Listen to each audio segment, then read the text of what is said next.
Today, we're going to pull back the curtain on a hidden force that shapes our economy, maybe more than anything else. And it's not something you'll find in a spreadsheet. Nope, it's found in the stories we tell. I mean, you've probably asked yourself this, right? It's kind of crazy when you think about it.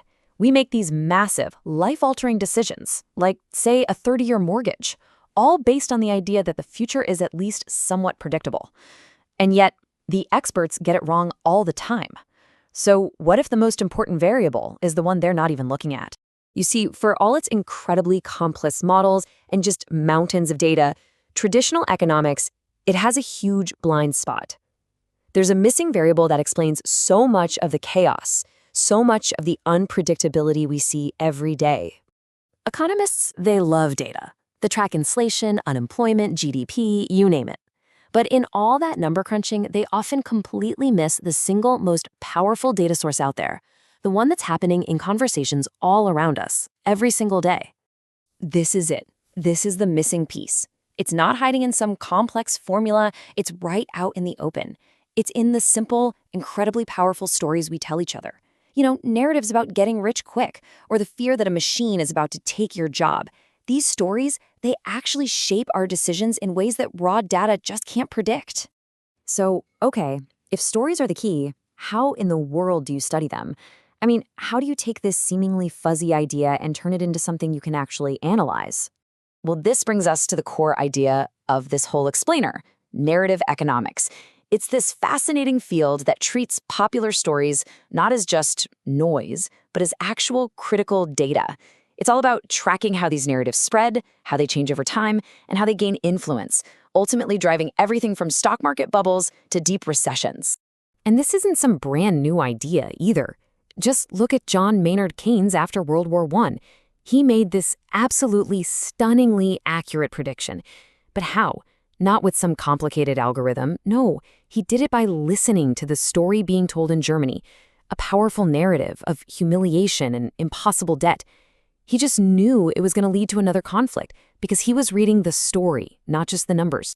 So if these stories are that powerful, how do they spread, right? What makes one idea just catch fire and become this global economic force, while another one just fizzles out?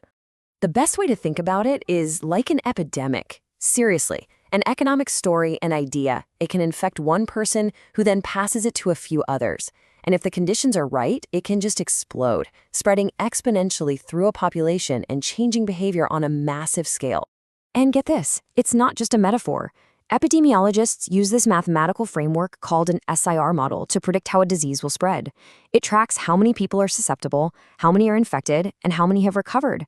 Well, that exact same math can be used to model how a story infects a population with an idea, and even predict when that idea might start to fade away. It's pretty wild. So, what's the secret sauce for a contagious story? Well, the research points to a few key things.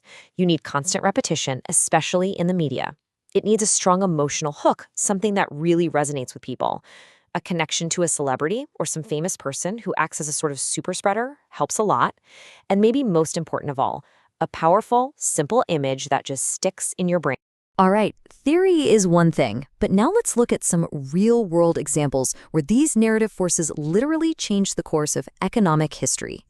Okay, so our first case study, it actually starts with a great story. Picture this. It's 1974. We're in a restaurant in Washington, D.C.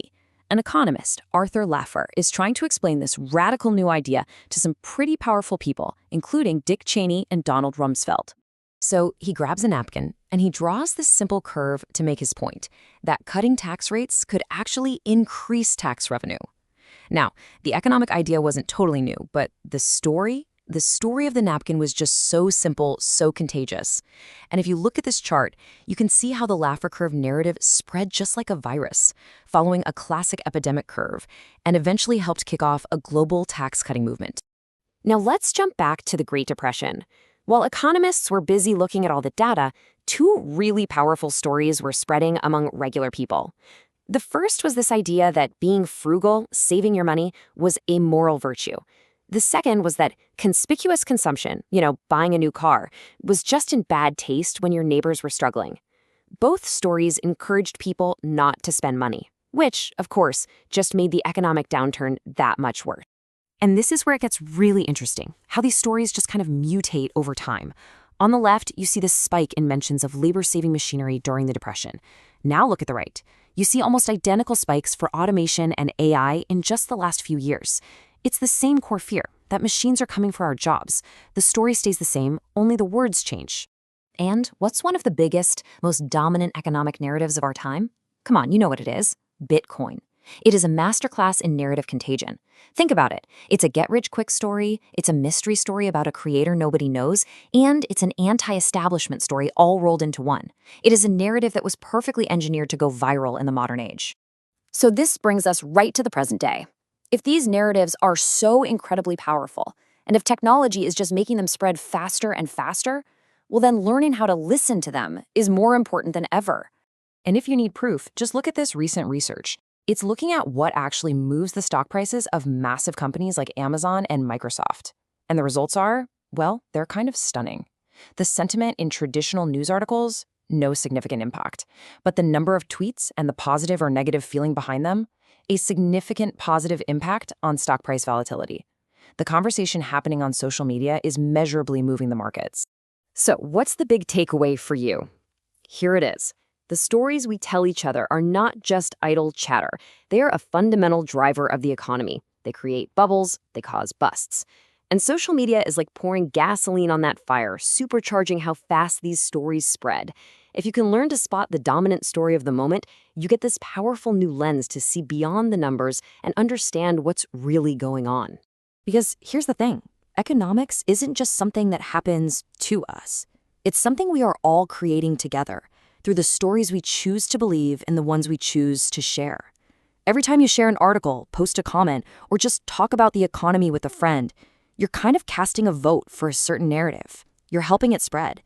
So the real question is, what story are you telling?